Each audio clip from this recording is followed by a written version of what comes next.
Boa noite a todos, sejam bem-vindos. A vocês que estão chegando aqui no canal Olhar Sideral, muito boa noite, ótima quarta-feira para todo mundo. Espero que todos estejam bem. Para quem não me conhece, meu nome é Robson Rodrigues, sou repórter, editor e apresentador do canal Olhar Sideral.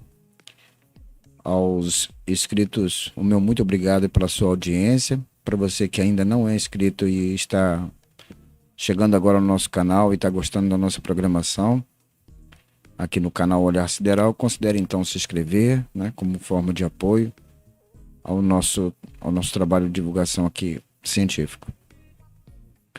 Assim, dessa forma também você pode se manter informado sempre que tiver postagens aqui no canal. Aliás, a sua participação é fundamental para que possamos sempre estarmos, na medida do possível, produzindo conteúdo de qualidade para você.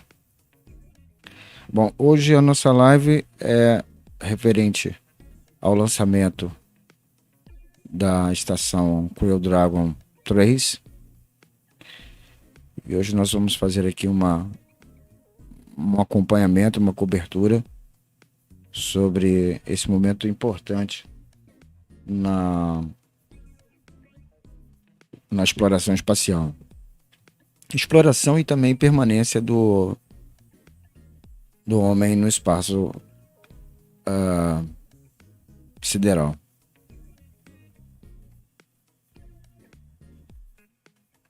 Esta missão foi adiada várias vezes, foi a terceira vez, né?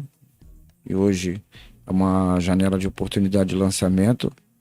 As condições de lançamento anterior foi prejudicada por conta das condições meteorológicas que ocorreram ao longo dessas semanas. E agora com a possibilidade, né, de lançamento, né, a chance aí de 80% ou mais de lançamento, as condições meteorológicas no momento continuam favoráveis. E a gente acompanha aqui o lançamento da Crew Dragon 3. Daqui a pouquinho a gente entra em mais detalhes. Gostaria de fazer um agradecimento aos novos inscritos no canal. O Islan Souza, o SDR Eletrônica e o Marcelo Antônio. Sejam bem-vindos aos novos inscritos aí no canal Olhar Sideral. Muito obrigado pela inscrição, pelo apoio de vocês na forma da inscrição. Mais uma vez, eu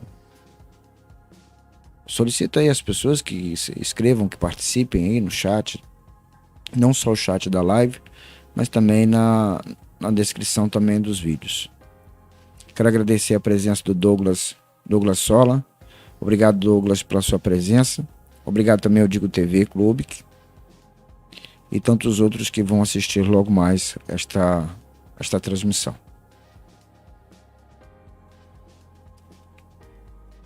A SpaceX tem como alvo hoje o lançamento para a missão SpaceX Crew Dragon 3 da agência da SpaceX com os astronautas para a Estação Espacial Internacional.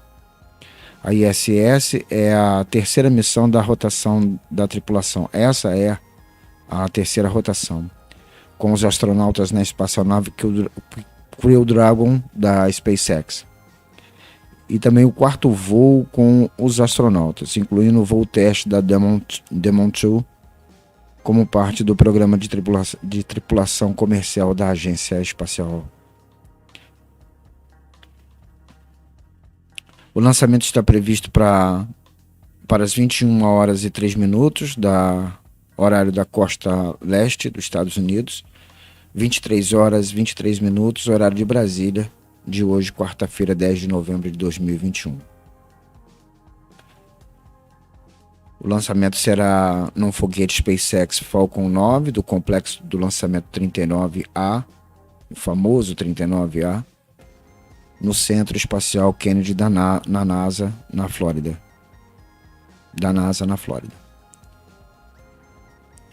Bom, a Crew Dragon 3, ou no caso Endurance, que esta foi a designação para essa versão, né? No caso, no terceiro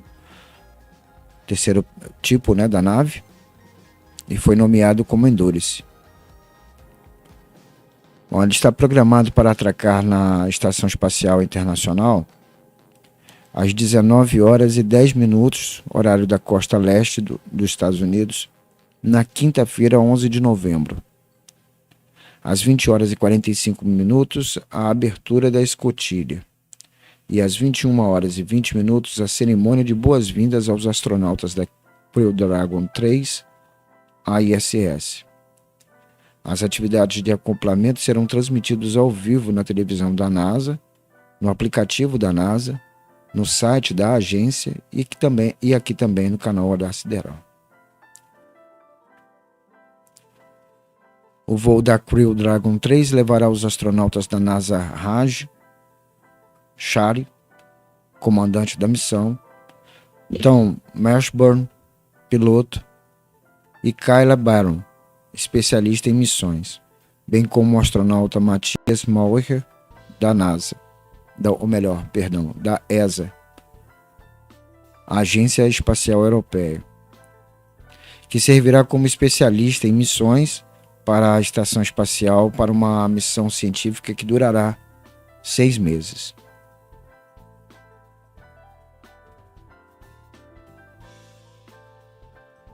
Bom, sobre o veículo, trata-se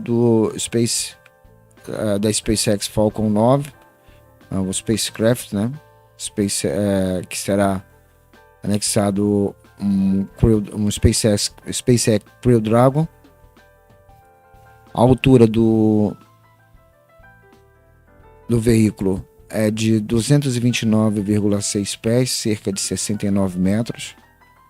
O diâmetro 12 pés, 3 metros e 60 centímetros.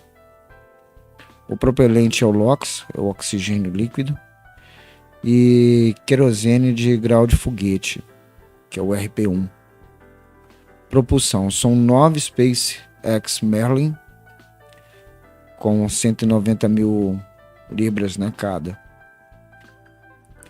O local de lançamento, como já foi dito anteriormente, é o complexo 39A do Kennedy Space Center espacial, né? O complexo central, né, da Flórida.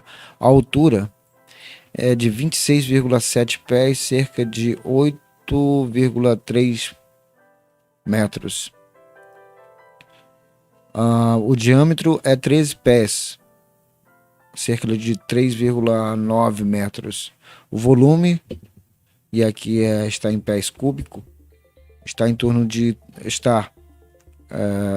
calculado para 328 pés cúbicos, cerca de 99,97 metros cúbicos de volume total.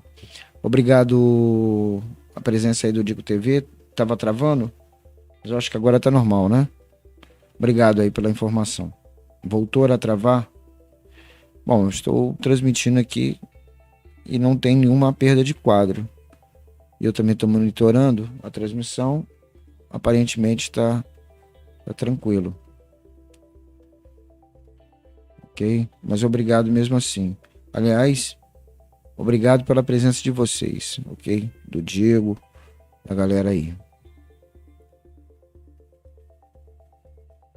Vou até ajeitar aqui um pouquinho, que melhora a visão. A conexão, para mim, está excelente aqui nos dados de transmissão, Rodrigo. Muito bem.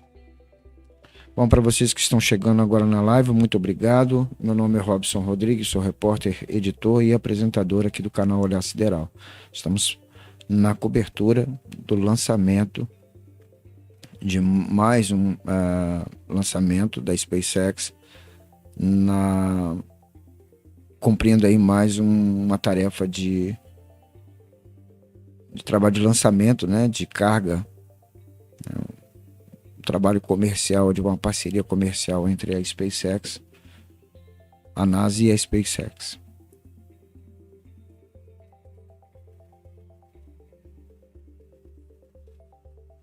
Bom, ainda sobre a dissertação aqui sobre o veículo, a capacidade de tripulação é de 7 pessoas, até 7 pessoas.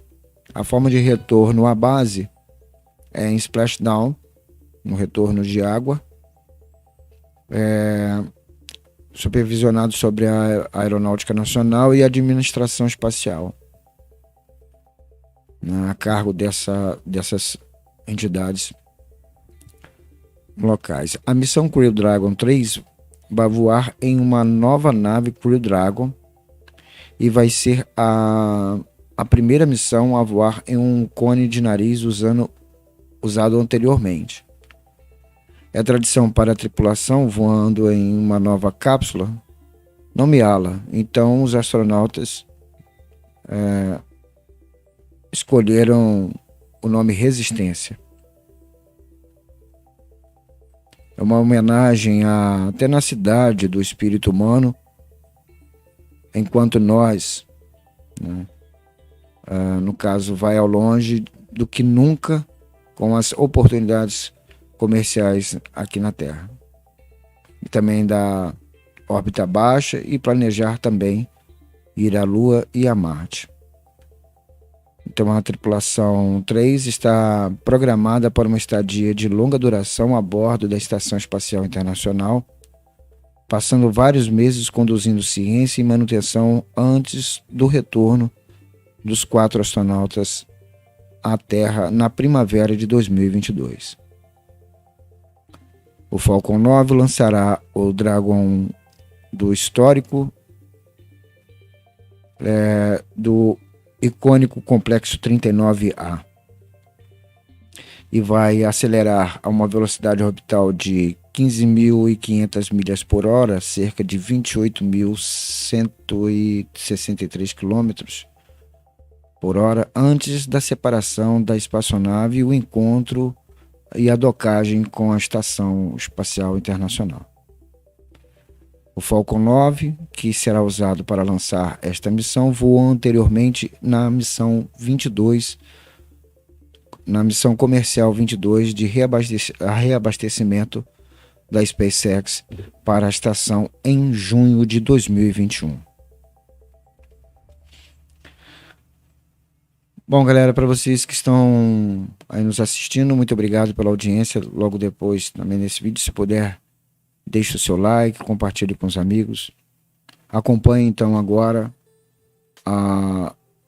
ao lançamento, ao pré-lançamento da missão Crew Dragon 3. Daqui a pouquinho nós voltamos.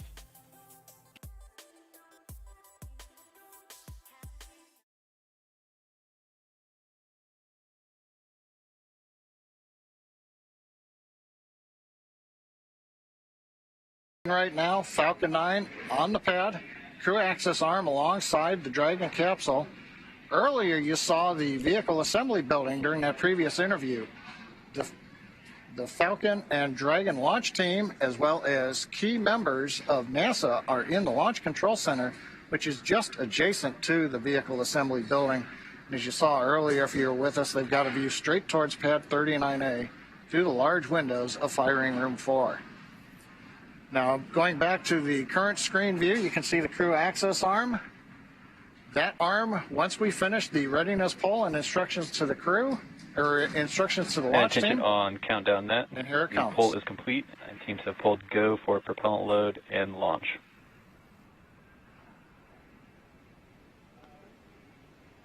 And stand by for hold SpaceX and launch escape director protocol. says poll is complete. And he's For preparing to non-urgent, brief the no-go hold conditions, and brief safety CE or protocol. LD, and they will approve aborting the countdown. For urgent issues affecting the safety of the operation, operators shall call hold on the countdown net. Launch control will abort the launch auto sequence immediately and proceed to the launch abort auto sequence. At T-minus 10 seconds, launch control will be hands-off, relying solely on automated abort criteria for the remainder of the count. Operators advise the launch director whether structural breakup or fire is imminent or occurring per Dragon manual escape flight rules. For those in Firing Room 4 here at KSC, in the event of a fire alarm, operators noted below 56.80 will remain at their posts while the alarm is evacuated. In the event that personnel safety is threatened, evacuate to south-facing emergency exit leads directly outside. Launch control at this time, you may proceed with arming the crew arm for movement. Just over T-minus 44 minutes. We're going to send it back to Daryl and the team at Kennedy Space Center as we get ready to move the crew access arm. That's right, John. We are waiting that big moment here. As we do, we are T-minus 43 minutes and counting, and Correct. just got some. Retraction has started. And there is the retraction. Great shot of the Dragon moving. It's not moving. The crew access arm is. Is moving away from it. Yep, and you can see that from inside the Dragon as well. And there it goes.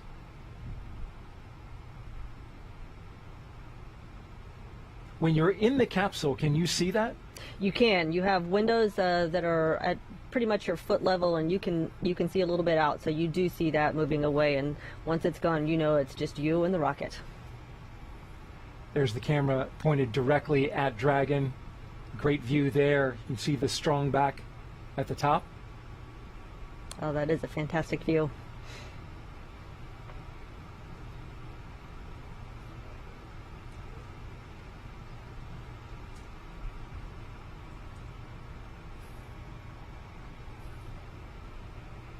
And this crew access arm can move faster than it's doing right now under certain circumstances, right? Absolutely. If it needs to go back to being up against the capsule, it can move quite quickly, actually.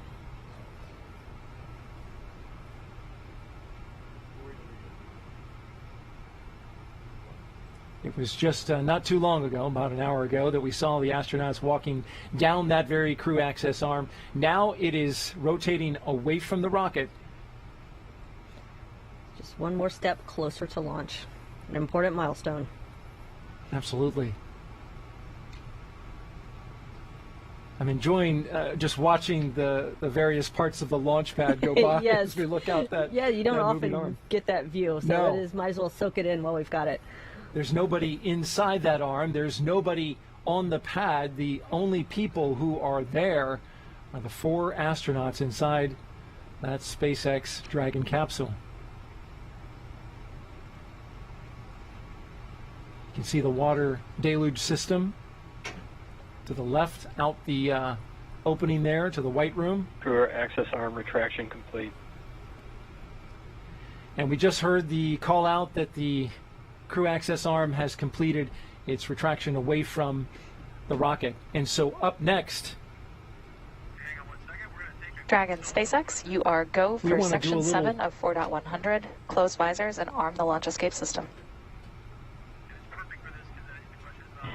And George Tappies will go And that's for what's Section 7 up of next. 4.100. arming the launch escape system. And while we await that, let's take a social question. Oh, that Shannon. sounds like a great idea. Michelle Stone asks, as an astronaut, what moment does it become real that you are about to launch to space?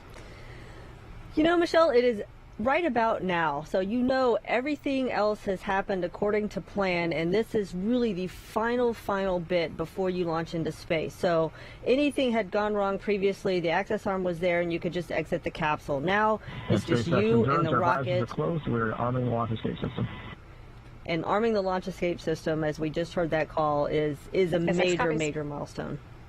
Because, you know, if for some reason something were to happen, that's how you're getting off the top of that rocket. That is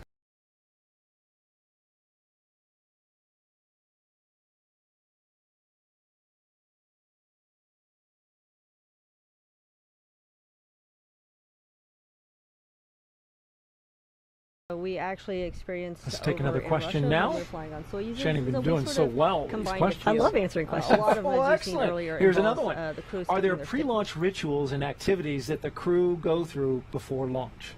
You know, we do have some, I would say, traditions, and it's kind of interesting now that we're in the commercial Launch crew. escape system is verified armed. Okay, launch escape system. Rocket. Hey NASA, while watching the launch of Crew 3, I noticed the astronauts have a little mirror on their suits on their left arm. What are they for? Yes, good eye to notice that. Good eye. Good eye. Yes, that mirror is actually will let you inspect your spacesuit to make sure every the trip up for the Dragon versus the shuttle is the shuttle in my case, that your hair is not crossing the boundary and would interrupt the seal that is necessary to keep that pressure on the inside. So they use that to make sure their spacesuit is in perfect condition. How about that? I hadn't even noticed it. It is wonderful when we get these questions from the viewers and the people who are watching, because they're looking so closely. They are looking closely, and it's great that people are picking up those details. Well, let's take another one then, since we've got some great questions coming in. Can you keep your spacesuit after the mission? Oh man, I wish I could keep my spacesuit. I don't know where I would put it, but no, unfortunately we are not allowed to keep our spacesuits. You couldn't stuff it and put it in the foyer? I suppose I could. That would be a bit pretentious, don't you think? But you know what's interesting is if you don't keep it, it is made exactly to your specification. So what do we do with it? So, yeah, actually, after a flight, the spacesuits go into rotation for training. And so at this moment, Samantha Cristoforetti, who is about my size, is using my spacesuit for her training while her spacesuit is being built. Ah, okay. So they really are used, again, but not for space flight. They go into a life of training. That's correct. Great questions, folks. We really appreciate these. These are some good ones. And Shannon, in approximately 25 seconds, expect loud venting. So we're getting a call out as we prepare for propellant loading. And you see the crew there, crew 3. And they have their visors closed, so they are ready. They have them closed before the launch system is activated in case it needs to be put into action. They will be safe in their suits. Another safety measure. As we are here at the Kennedy Space Center taking another question from social media. Shannon, what was it like to feel the weightlessness of space for the first time? Oh, that is such an interesting feeling when that happens. Of course, I felt it for the first time on the Soyuz spacecraft. When we got into space and the engines cut off, to me it felt like we were sort of tipping forward. I felt like I was floating forward in my harness that was holding me down. Don't know why. I don't think we were, but that's what it felt like. Yeah. And not too long after you get up into space, don't you get ready to sleep in anticipation for getting to the space station? It really depends on your profile. So what the Crew Dragon will do is what we did on our flight up, also had a 22-hour-ish rendezvous. They will go through systems checks, make sure everything is working on the Dragon, and then they will have a sleep period before they do the final rendezvous. And I want to ask a follow-up on this question. Okay. What's it like to sleep in space? Like, what happens? Does your head what does your head do, and how do you get comfortable with not being against anything? It is interesting to sleep in space. It is actually pretty comfortable to sleep in space, but it does take a little bit getting used to. I will tell you, the first time I was up there, for about the first month, I would wake up in the middle of the night and feel like I needed to turn over. But of course, that's not going to do you any good in space. So you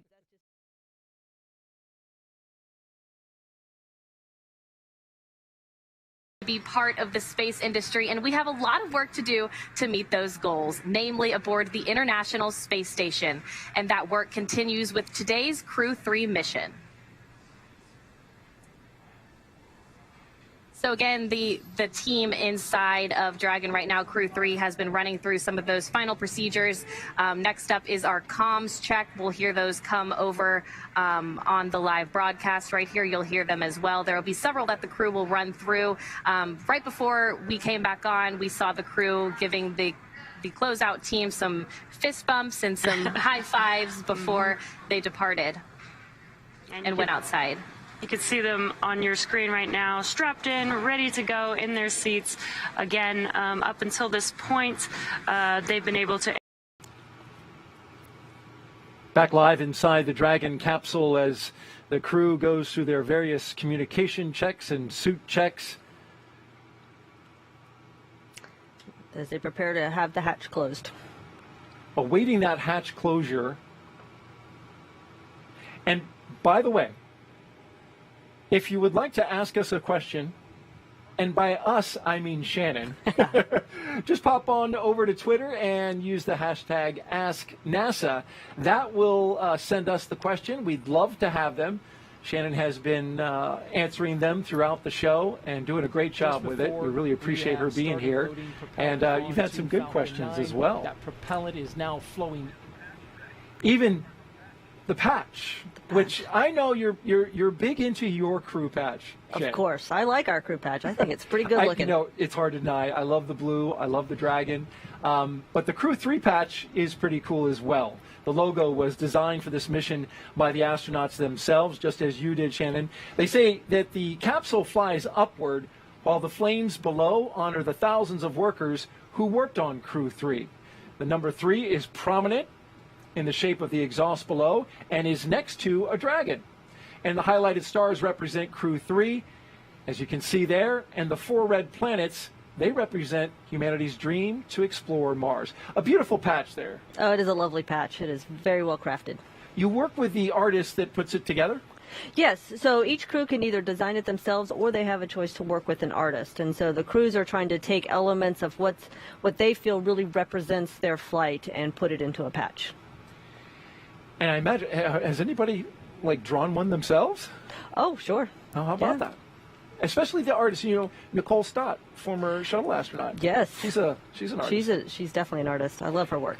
As you can see them preparing for the hatch closure, it looks like they are documenting the seal around the hatch. Yes, they will. They're looking very carefully to make sure that that seal is completely intact because that's what's going to hold the pressure inside the capsule.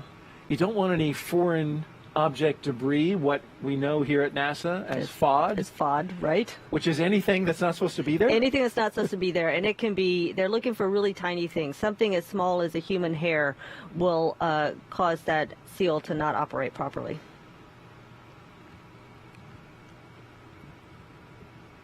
And they're using, it appears to be smartphones to take these pictures. They do. I mean, the cameras on the phones are so good these days that you can take some pictures and blow them up and really get a good view of what that hatch seal looks like. They are good cameras indeed.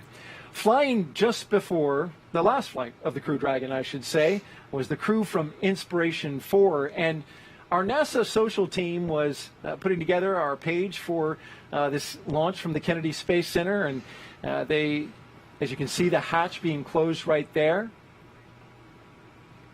They're going to push on that to make sure it seals up really good. They're going to. You've got to overcome that force to get the latches to latch on that hatch. So we'll hold the thought on the NASA social video as we look. Looks like the crew closeout number 36 was putting a fair amount of force. Yes, it did look like he was pushing hard, but that's good. We'll get that hatch closed. And now begins the process of them sealing it up. Sealing it up and doing all kinds of checks and cross checks. Because they'll seal it up, there'll be a pressure check to make sure the pressure does in fact hold inside the capsule. And you'll see teams of people here working together to make sure every step is done exactly so. Carefully and methodically working their way. 255 feet up in the air, we might add, in the White Room. Sounds that have been recorded in the Dragon capsule during recent flights. Good news on the range. They are ready as to they work on closing up that hatch. And is next Let's head out to California and catch up with John I for an update on the operations. John? As you can see there, and the 4 red planets, they represent humanity's dream to explore Mars. A beautiful patch there. Oh, it is a lovely patch. It is very well crafted. You work with the artist that puts it together? Yes, so each crew can either design it themselves or they have a choice to work with an artist. And so the crews are trying to take elements of what they feel really represents their flight and put it into a patch. And I imagine, has anybody drawn one themselves? Oh, sure. Oh, how about that? Especially the artist, Nicole Stott, former shuttle astronaut. Yes. She's an artist. She's definitely an artist. I love her work. As you can see them preparing for the hatch closure, it looks like they are documenting the seal around the hatch. Yes, they will. They're looking very carefully to make sure that that seal is completely intact because that's what's going to hold the pressure inside the capsule. You don't want any foreign object debris, what we know here at NASA as FOD. As FOD, right? Series of systems checks to make sure both Dragon and Falcon 9 are ready for launch. You're looking at a live view of our teams at the Cape as they prepare for liftoff.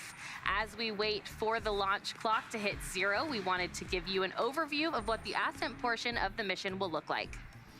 Once we hit T0 and a successful launch occurs, we will watch Falcon 9 and Dragon lift off from the historic launch pad 39A and make their ascent.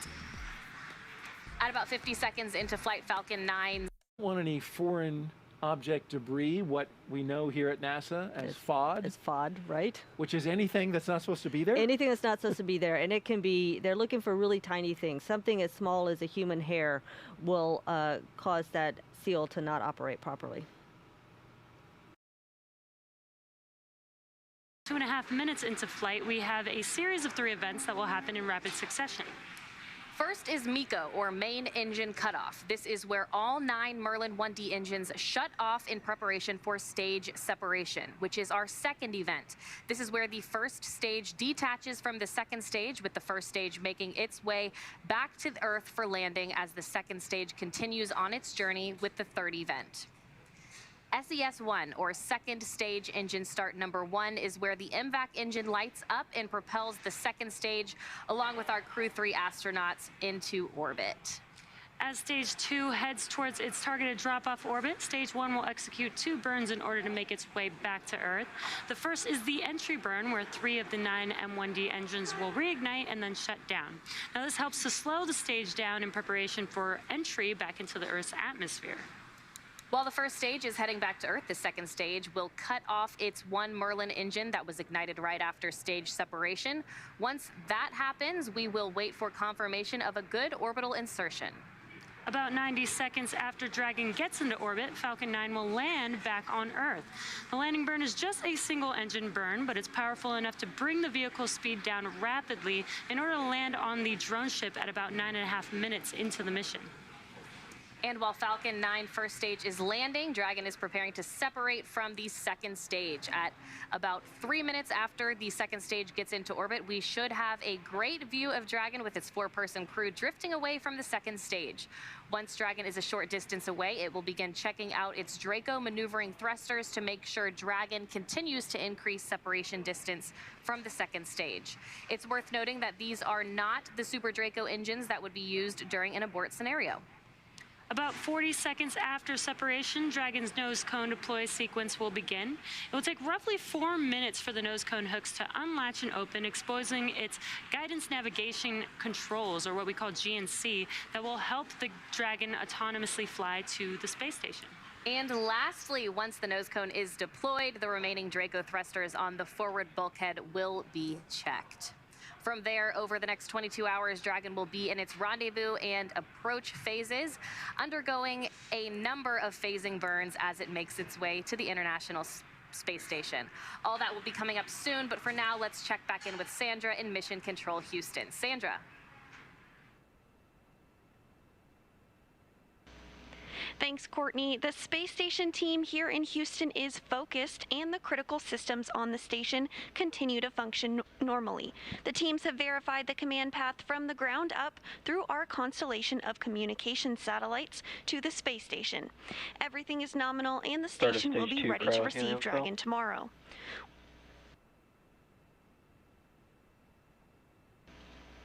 Once the crew arrives at station, they'll join Expedition 66. While on board, their official designation will be flight engineers for most of their expedition. At the back end of their journey, Tom Marshburn will assume command of the station from current Space Station Commander Anton Shkaplerov. Flight Director Rebecca Wingfield is on console now, leading flight controllers in Houston for launch, and will also lead teams for docking tomorrow. A reminder that a launch today will take about 22 hours to get to station, with the docking to the Node 2 forward port scheduled tomorrow, November 11th at 6 p.m. Central Time. Once Dragon is fully docked to the station, the team here in Houston will assist the Dragon and space station astronauts with leak checks as they work to open hatches on both Dragon and inside the station's pressurized mating adapter. We expect hatch open to take place approximately 2 hours after docking. That's it for us here in Mission Control Houston. I'll send it back over to the team in Florida. Daryl? All right, thanks, Sandra. We are back here at the Kennedy Space Center, circling about that mock Dragon behind us. Yes, pretty. It's a pretty capsule. This lady right here flew on one, Crew 1, not too long ago, and had an incredible experience, 6 months up on the International Space Station. Yes, 6 months. It's hard to believe that I've been home 6 months already, but here you are, here ready to watch a launch. Watching the next one go.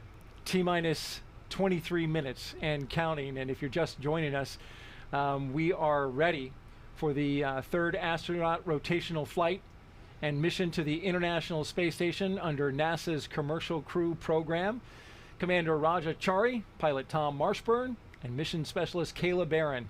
There you see them. They are strapped in along with Matthias Maurer, ready to fly inside Crew Dragon Endurance. We can see them live as well as outside. The Falcon 9 rocket fueling operation is well underway. The launch escape system is armed, and that means Crew Dragon is prepared to launch itself away from the Falcon 9 rocket in the case of an emergency on the pad or after liftoff. So far, operations look and sound as expected, and we are just counting down to that liftoff at 9:03 p.m. Eastern Time. You can see the steam as it comes off, the condensation as it comes off the rocket. I've noted in past launches that as it fills with fuel, the entire first stage begins to let off, and it kind of gives you a marker of exactly where in the rocket they are. It's almost like a little fuel gauge. Exactly. Yep, because the fuel and oxidizer are cryogenic. They are extremely cold, and so you just see them condensing the air around it. And of course, in Florida, we've got lots of moisture in our air to condense. We sure do. There's some onshore flow, a weather pattern that is bringing moist air off the Atlantic Ocean, and so with this lit up, we should see a lot of this condensation coming off this particular rocket. The mission is the continuation of rotational crew flights to the International Space Station from U.S. soil on private rockets and spacecraft. This would not be possible without the success of NASA SpaceX Demo 2 test flight last year and the safe delivery of Crew 1 astronauts, including my co-host Shannon Walker, to the space station last fall for a long-duration mission. Crew 1 is back home, of course, and we have one of the mission specialists with us right here today. As you're counting down, we're only 21 minutes out from launch, Shannon. What is going through your head in this moment? Boy, this is really, things get even more intense and more exciting. You can feel the rocket being fueled. You know you don't have too much longer, so you're really thinking about what you're going to need to do as soon as those engines light. T-minus 21 minutes and counting. The excitement levels rising for the crew inside. Crew Dragon Commander Raja Chari, he'll be making his first trip to space. And as commander, he is responsible for all phases of flight, from launch to re-entry. Chari is a colonel in the U.S. Air Force. He holds degrees in astronautical engineering and aeronautics. Chari is also a combat veteran, having flown F-15E aircraft during Operation Iraqi Freedom and deployments in the Korean Peninsula. As a test pilot, he has accumulated more than 2,500 hours of flight time in various military aircraft. His pilot is Tom Marshburn, sitting right to his right. You see Chari there on the left. Marshburn is suiting up for his third space flight. As pilot, he is responsible for spacecraft systems and performance. He previously flew on the Space Shuttle Endeavour and STS-127 and on the Russian Soyuz. Load complete. In Expedition 3435, while helping to assemble the International Space Station on STS-127. In that flight, Marshburn performed 3 spacewalks totaling almost 19 hours. It was just go, go, go. A North Carolina native holds degrees in physics and medicine. In fact, he was an emergency medicine doctor. Yes, he was. Mission specialist Kayla Barron, she's about to make her first trip to space. In this role, she will work closely with the commander and pilot to monitor the spacecraft during the dynamic phases of flight. The Washington State native has degrees in nuclear engineering and systems engineering. As a submarine warfare officer, she was a member of the first class of women commissioned into the submarine community, and she deployed 3 times while serving aboard the USS Maine. And lastly, on the end there in this shot is mission specialist Matthias Maurer. He will be making his debut spaceflight. He will be the second European astronaut to fly on Crew Dragon. Maurer is from Sankt Wendel, Germany. and is a doctor of materials science and engineering. He is the inventor of more than 10 patent applications, and he joined the European Astronaut Corps in 2015. Maurer has spent 16 days in underwater training during a NASA Extreme Environment Mission Operations Challenge, and he's trained in sea survival training off the coast of China. And an interesting note about Maurer, he will become the 600th person in space. 600. Yes, even though all 4 crew members will be traveling to space at the same time, we have to assign numbers, and he is number 600. He's landed on that big milestone. Chari gets 599. Barron is 601. What was Shannon Walker? You know, I believe I was number 518, but don't quote me. I could be wrong, but it's in the early 500s. We'll take a look at the NASA history books and yes, we'll figure it out. Each of these 4 crew members will join Expedition 66 once they arrive at the International Space Station, where Anton Shkaplerov is currently commander of the space station. You spent some time as the commander? I spent a very brief amount of time as commander. Right at the end of our crew's time up there for about 2 weeks, I was commander after the Soyuz crew left. All right. It was short? Sweet. But you were in charge. I was in charge. Sweet. All right, let's go over to OSB2 and check in with Marie Lewis. Marie? All right, thank you, Daryl. I am here with NASA Administrator Bill Nelson. Thank you so much for being here tonight. What a pleasure. What a great evening. Looks like the rain has given us a break. Yeah, it's clearing up. We've got a great view of the few memories from you. You launched from Pad 39A some years ago, and this is your first crew launch here as the NASA Administrator. What has this experience been like for you so far? Well, just to have an opportunity to try to offer some leadership to this fantastic organization where the impossible is routine. And it's just such a tremendous organization. You know, it's been voted the best place to work in the federal government for the last 9 years straight. Stage 2 so box load is it any wonder that everybody's excited all the time? And here's another reason what we're going to do tonight. Absolutely. And you launched on the Space Shuttle 61C years ago. How did that experience change you, and how do you think it's going to change the astronauts that are going to space for the first time tonight? It happens to every space flyer when you look back at Earth from the position of Earth orbit and you see this beautiful creation, our home, the planet, suspended in the middle of nothing. It makes you want to be a better steward of our planet. It's extraordinary. As you orbit the Earth every 90 minutes, and then, of course, the properties of microgravity in space, we're learning how to make new materials, new drugs. All of these things are going to come in a commercial operation that we're taking off the surface of the Earth and we're taking to space, and now we'll take it to the moon, and then who knows, we're going to take it on out into the cosmos. And speaking of the success of this program, years ago, over 10 years ago, this program started. You were a part of that. There were a lot of skeptics at the time in the aerospace industry about shifting this low Earth orbit to commercial industry and this partnership with SpaceX, and here we are now. What does the success of this say about what we can do when we do it together?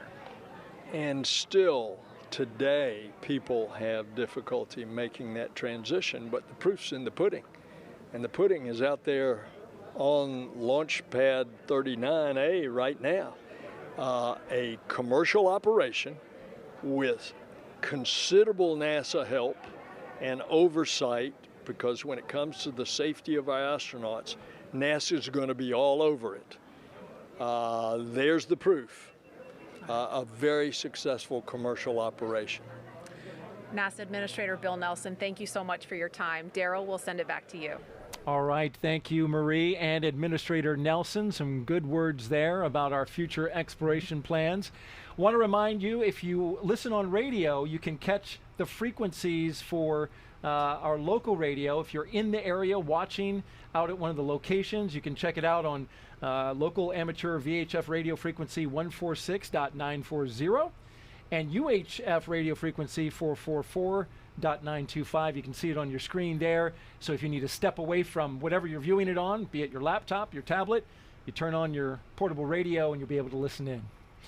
Now, as we get ready to launch in the final few minutes, we want to take a look at some pictures that have some particularly significant meaning to the crew. Here they are, Crew 3 with their booster, a pre-flown booster. Crew 3 will fly aboard a new Dragon capsule, but that booster is pre-flown. This one launched CRS-22 to the International Space Station 5 months ago, and looks like they're giving it some love. Yeah, it's always a good idea to hug your booster. It's pretty special to get to actually go touch the rocket that's going to take you into space. Well, it's about to pin them back into their seats here in just a few minutes.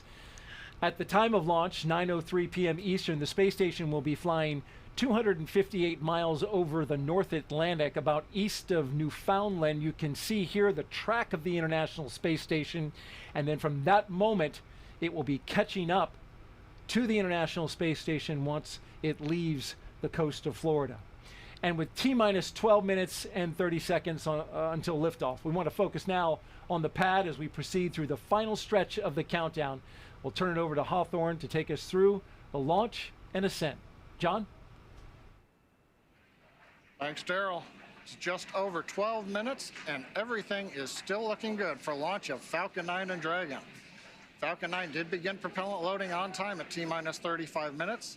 The RP-1 fuel loading on the second stage, you can see up at the top, the white cylinder at the very top of the stack. Fuel loading on that stage is complete. Fuel loading is continuing on the first stage. We're about 80% of the way full, and it will finish up at T-minus 6 minutes. The densified liquid oxygen loading is also underway on the first stage. We're about 3/4 of the way full, and we began loading liquid oxygen on the second stage about 5 minutes ago. Now, liquid oxygen loading is the last thing to finish. We'll wrap up first stage at T-minus 3 minutes, second stage at T-minus 2 minutes. Coming up, we're going to do final checks of various engine systems. Our thrust vector controllers are going to be moved.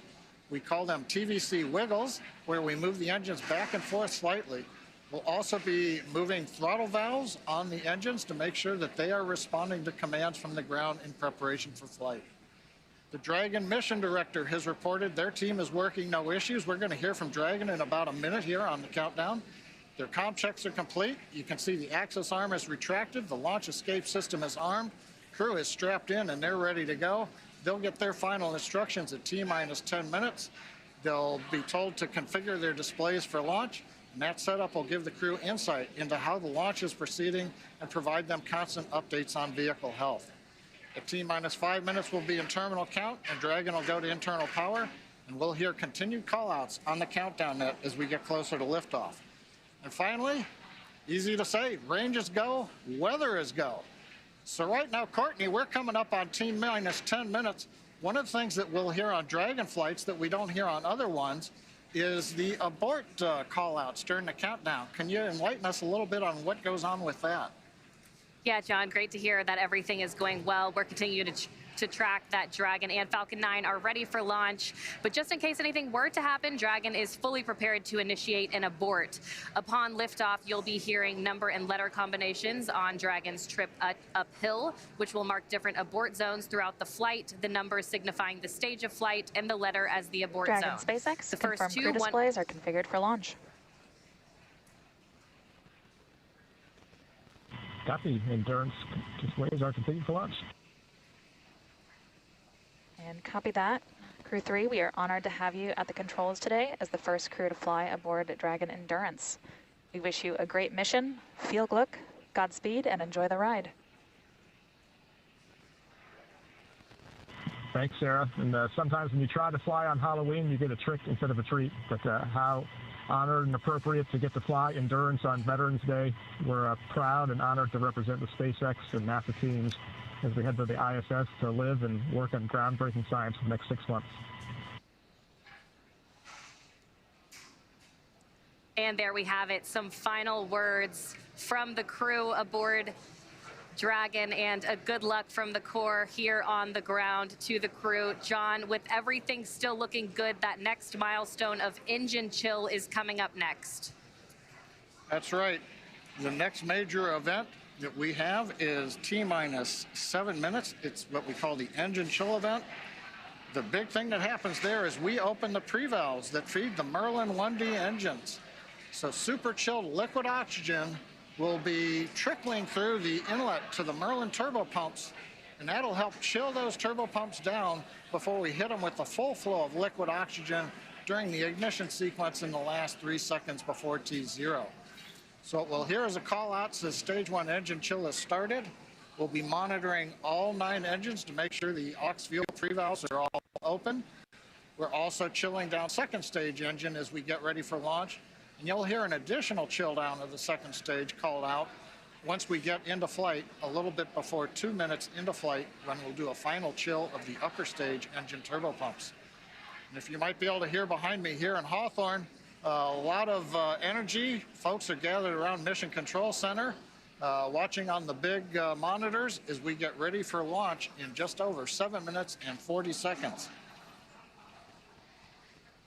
Now, in addition, as I mentioned before, as we get ready at 7 minutes to open the pre-valves and begin the engine chill sequence, we're also getting ready then to move into check-out reviews.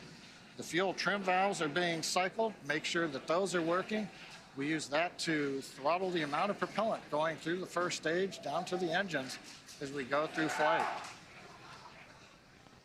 Coming up on T-minus 7 minutes, we'll listen into the countdown now.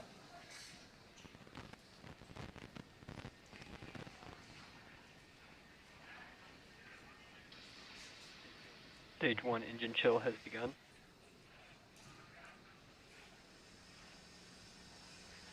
So you've heard it. We're through another milestone. Next one coming up here at 6 minutes. Yep, that's right, John. And that RP1 kerosene is filling that second stage. We're anticipating a little longer for that first stage to be completely filled with that RP1 refined kerosene. Liquid oxygen will continue to flow through the first and second stages up until the final few minutes before launch. That next call will be that the stage 1 RP load is complete, coming up now in about 15 seconds. Stage 1 We'll RP1 stand by load for that complete. call now. And confirmation, we have a complete fill of RP1 on the first stage. Now the first and second stage are completely filled with that RP1 kerosene. Now just under 6 minutes to launch until that instantaneous launch window today. The next milestone will be for Dragon to transition to configure for terminal count, and that's when Dragon's onboard computers will take control of the vehicle, and Dragon will be on internal power, no longer relying on those lines from the ground. From there, Falcon 9 tanks will pressurize for strong back retract. That'll be another visual milestone. The clamps just below Dragon's trunk will open, and the strong back will tilt back just 2 degrees, then right after liftoff, back to 45 degrees. Again, RP1 kerosene filled on both the first and second stages. Liquid oxygen continues to flow through on the first and second stages. Standing by now for that call that Dragon has transitioned into terminal count.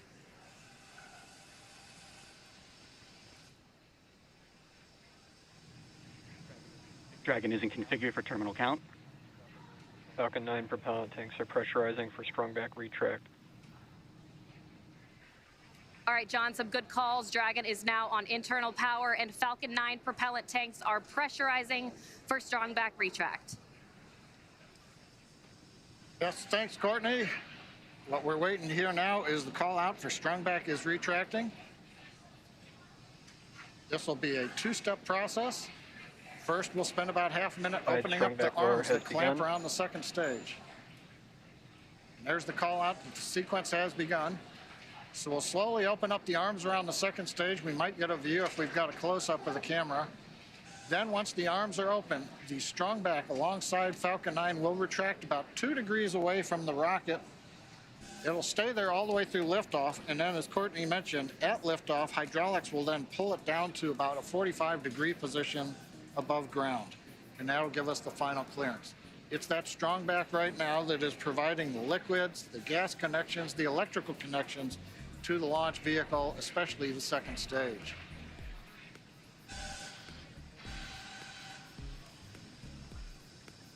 We're hearing some of the venting of the vehicle as we are pressurizing and depressurizing at various steps. As we get ready, you'll see a burst of depressurization there on the second stage.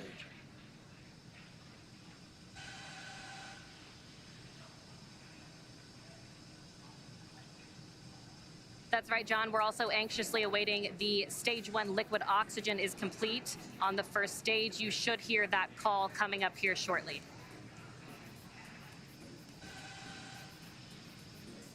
Stage 1 LOX load complete.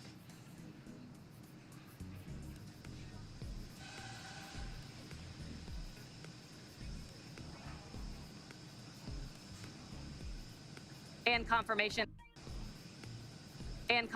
that the stage 1 LOX load is complete.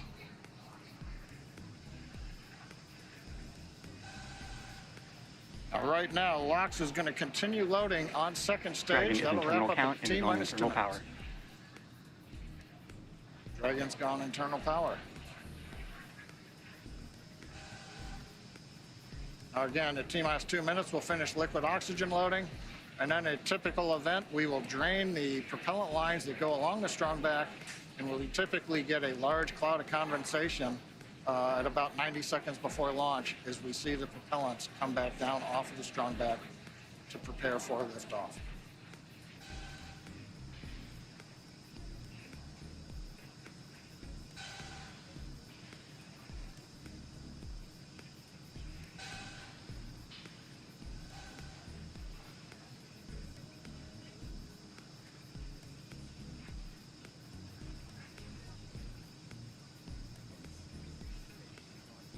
Stage 2 LOX load complete.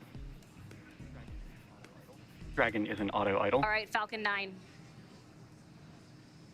With that, Falcon 9 is fully fueled. We have fuel on both the first and second stages, and both stages are filled with liquid. Loud venting.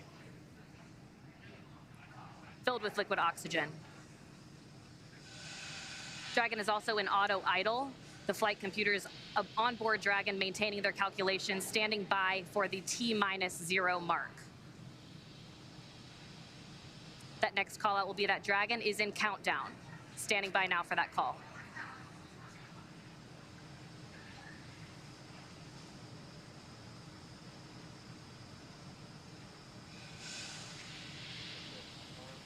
FTS is armed, Falcon 9 is in startup and is now controlling. Dragon is in countdown. All right, the final minute before launch. Just 47 seconds to go. Everything is ready for an on-time launch today. Go for launch. Endurance copies, go for launch. Ground teams are ready, and Crew 3 is ready for liftoff. Heading for that instantaneous launch window. Estamos já no minuto final para contagem regressiva e lançamento. Mais um lançamento da SpaceX. T-minus 15 seconds. 10, 9, 8, 7, 6, 5, 4, 3, 2, 1, 0. Ignition. Ok, lançamento.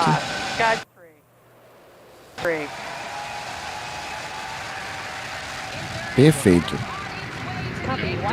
Laboratory in orbit, the International Space Station. Vehicle is pitching downrange.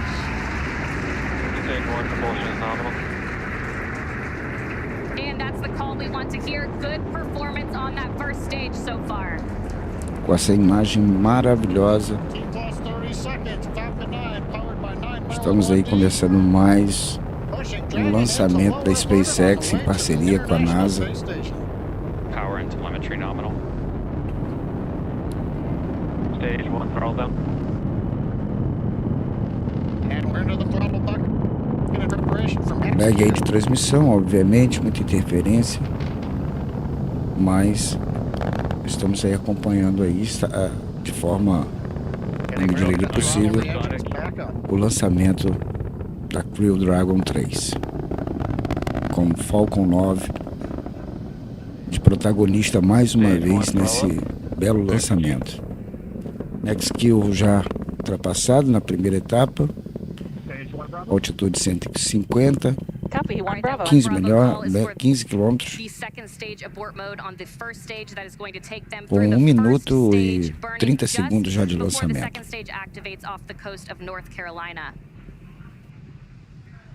That next milestone coming up shortly will be MVAC chill underway. Essas belas imagens, a SpaceX vai mais uma vez atingindo seu objetivo de transporte de astronauta, carga e suprimentos para a Estação Espacial Internacional.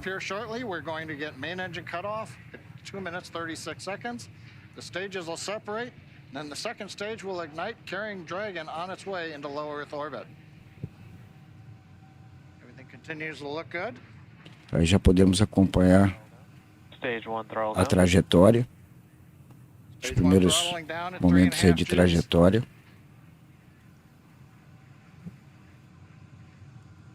Getting ready for MECO.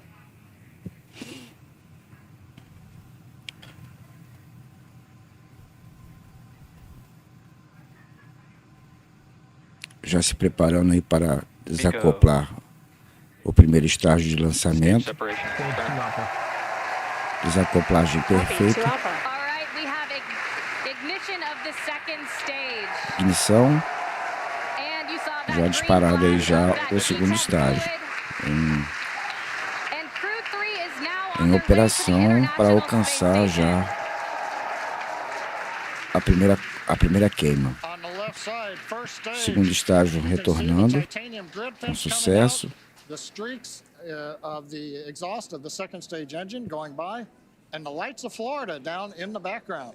E a gente já acompanha já a trajetória. With that red color we like to see, indicating everything is proceeding well. Velocidade nominal a 7.300 em elevação, já a 147 km de altitude, com 3 minutos e 50 agora, 50 minutos de lançamento. Dragon SpaceX, trajectory nominal. That call out of acquisition of signal Bermuda, that just means the Bermuda ground station has the signals from the second stage of Dragon and Falcon 9. Now, currently on the first stage, we are coasting to apogee, beginning a slow 180-degree pitch, so that when the vehicle comes back through the atmosphere, the engines are pointed down towards the drone ship. When we do the relight for the entry do acordo comercial entre a NASA e a SpaceX, de levar tripulação, suprimentos, material de ciência para ciência e pesquisa, Meanwhile, that second stage still propelling the Crew 3 carga, astronauts up the eastern seaboard, and it will continue to fire. That's about a 6-minute e burn mais to uma deliver the vez ela vai astronauts into atingindo aí orbit. suas metas, seus objetivos. Com certeza se consagrando And a good call out from the ground teams. a ser definitivamente uma empresa de transporte, né, espacial, aeroespacial. E cada vez mais o objetivo do Elon Musk de alcançar a Lua e Marte vai se concretizando.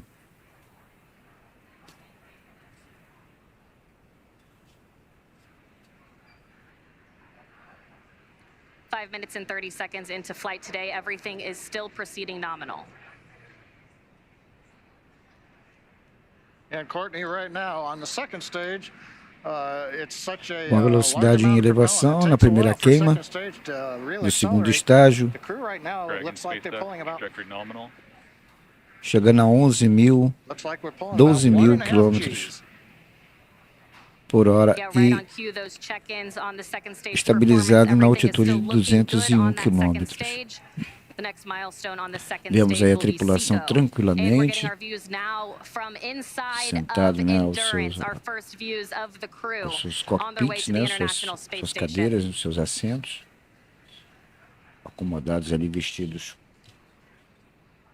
com suas roupas, né, de viagem espacial, né? Mas é uma viagem espacial, a gente observa que não são trajes pressurizados. Interessante que toda a parte estrutural, né, de vida, né, de suporte à vida, é condicionado à própria condição da aeronave.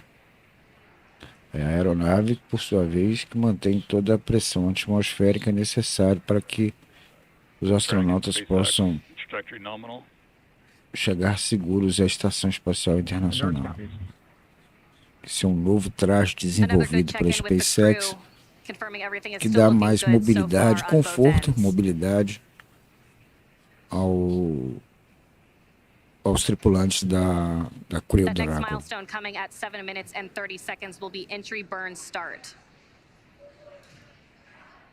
Currently waiting for the call out from the SpaceX propulsion responsible engineer that the 3 Merlin 1D engines have lit to begin slowing down the first stage prior to entering the Earth's atmosphere. Stage 2 FTS is safe. Stage 1 entry burn. A gente observa aí numa órbita mais alongada, né? Aqui é uma queima de combustível considerável para formar uma órbita bem estabilizada, né? No caso aqui ela está, vou virar para outra página. Lembra que ela estava numa altitude de 201.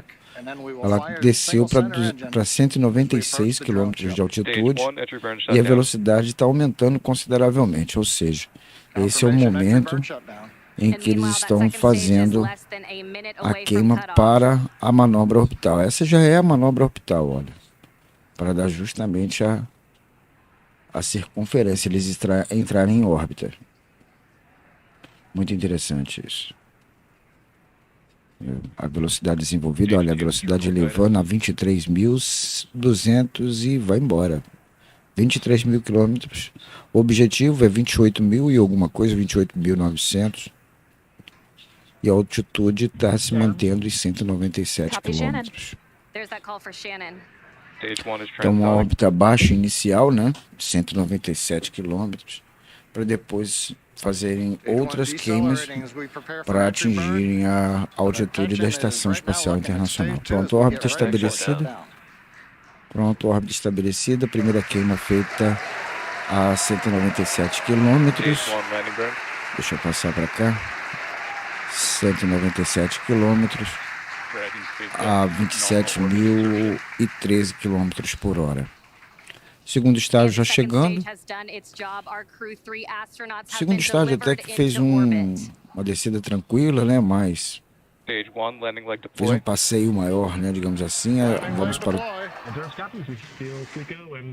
o pouso do primeiro estágio. Normalmente é assim.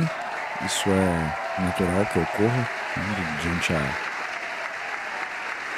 intensidade de calor, né?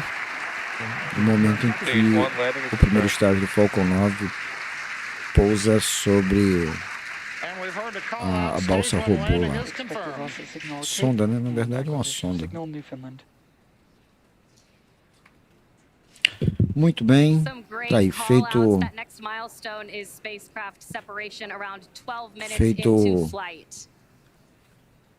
a primeira órbita, beleza, olha que coisa bonita. Saiu aqui, né, de Cabo Canaveral, do 39A. O primeiro estágio desceu um pouco mais à frente, né, e aí logo aqui houve a queima, né, para entrar em órbita.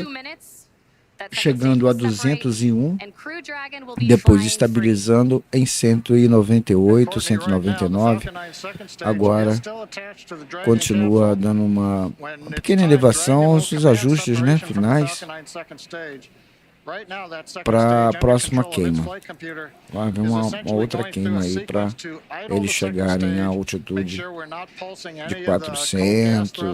400 é aproximadamente em que a Estação Espacial Internacional está.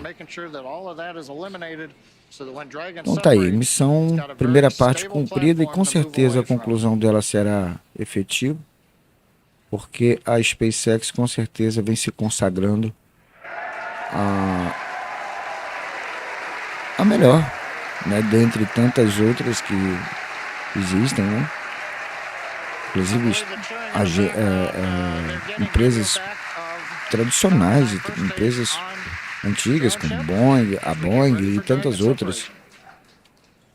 A SpaceX, na pessoa do Elon Musk, com pouquíssimo tempo, vamos dizer assim, conseguiu atingir objetivos que muitos até hoje que já estão no mercado não conseguiram.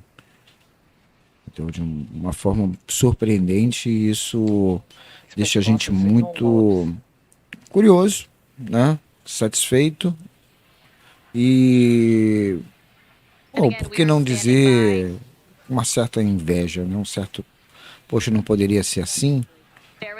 Aqui para o Brasil, sim, sabemos os motivos, as causas, os porquês,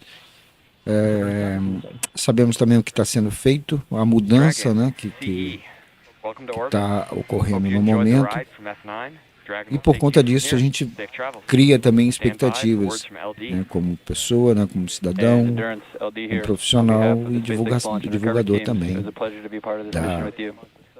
da astronomia, da astronáutica, da ciência e tecnologia.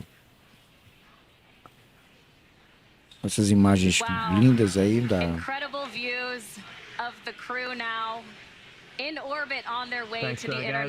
NASA e da SpaceX. A gente tem esse replay aí maravilhoso do desacoplamento, né, do estágio propulsor aí da Dragon. Muito bem.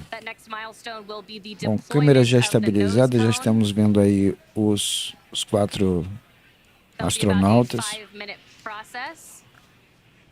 Temos aí o piloto que já tem experiência, né, em voos. Courtney, watching them in 0G right now, working their displays, it looks so easy, but we had the benefit of watching the launch team, the spacecraft team, the NASA team, everybody working here for the last weeks, working through this, and it's good to see it come out looking just so easy right now. Yep, it's been a long time coming, and we're so excited to see them in orbit. Dragon, SpaceX, nominal dehumidifier activation and service section Draco checkouts. Endurance copy, VCSA will be opening advisor slowly. Well, it was a beautiful launch from here at Hawthorne headquarters, at SpaceX headquarters here in Hawthorne. I can't imagine how the launch looked from over at Kennedy Space Center. Yeah, pretty incredible launch. We also got to see their 0G indicator on the screen. It looked like a little turtle, so I'd love to hear the story behind that. But an amazing launch, an amazing day so far. Yeah, that's right. And with that, we'll go ahead and send it back to Kennedy Space Center. Daryl, how was the launch from your end? Well, it was simply stunning. Thanks. We're back here at the Kennedy Space Center with Shannon Walker, Crew 1 astronaut, Michelin specialist from that mission. Wow. Wow is right. I mean, it was amazing. It's always so impressive to see a launch live, and what always strikes me is you get to see it and then you hear the sound after it's gone for a few seconds. It's truly amazing. The delay in the sound coming to us, but we're seeing the sights. And when it lifted off, there was that low cloud deck. Yes. So it like lit up the clouds, it lit up the ground. It was one of the most impressive launches I have seen. And that rumble was probably one of the loudest I've heard. I don't know, I don't know how to explain that. I don't either. I mean, it seemed louder to me than most launches, and it was really rattling this whole setup where we are here. Just a boom, and then we saw the 0G indicator. Yep. A turtle. A turtle, of course, because there's turtles on board. 2 turtles on board, and of course, you had to convince the other 2 astronauts to let them go do along with turtle, turtles. right? Right. And apparently they did. I don't know who won that arm wrestle, but I guess it was the turtles. It was the turtles. All right, we're joined now by Frank Davina, ESA's program manager for the International Space Station. Thank you very much for joining us, and congratulations. Yeah, good evening. Yes, indeed, beautiful launch. We have our second astronaut flying on Crew Dragon after Thomas that just returned last night. That was in Cologne. Welcoming him in Cologne after his space mission, and now I'm here to see off Matthias. It's great times for the European Space Agency. What a turnaround that must have been to be in Cologne, there with Thomas, coming back, and literally just days later seeing off one of your ESA astronauts, Matthias Maurer. Yeah, it's a great time for us because we have 2 astronauts back to back, and we will also have Samantha Cristoforetti that will fly in April next year. So for the first time, we will have for 1.5 years permanently ESA astronauts on board of the space station. So it also shows that ESA is really stepping up to the game. We are more and more engaged in the ISS, but also in the lunar program with our NASA colleagues in the Gateway. We will have 3 astronauts flying to the Gateway before the end of this decade. We are doing a new astronaut selection, so exploration is really also taking off in Europe. And how did you enjoy the launch? Were you watching from the 5th floor of the Operations Support Building? No, I was actually in the LCC. Oh, and, wow. So I was able to go outside and go on the staircase on the outside on the fifth floor there or something like that. It's really amazing. Like you said, you see the light and then the sound, and you're really on the stairs there. You feel everything rumbling. So it's a really amazing launch. Now, you 2 are familiar with each other, Shannon Walker and Frank Davina. Yeah. Yep. Explain that. Well, we have a common job, and so American astronauts work with these astronauts, and so we actually go way back. Yeah, we go way back because we were together in training actually. When I was doing my mission in 2009, Shannon was also in training on Soyuz. So indeed, we go way back, and we have worked a lot together. So tell me, did you get a chance to talk with Matthias before, in the days leading up to launch? Yes, I talked a couple of times with him, not as much as I would have wanted because again the launch was a little bit delayed and I had to be back in Europe welcoming Thomas, but I think he's very motivated. Of course, it's his first flight. It's always like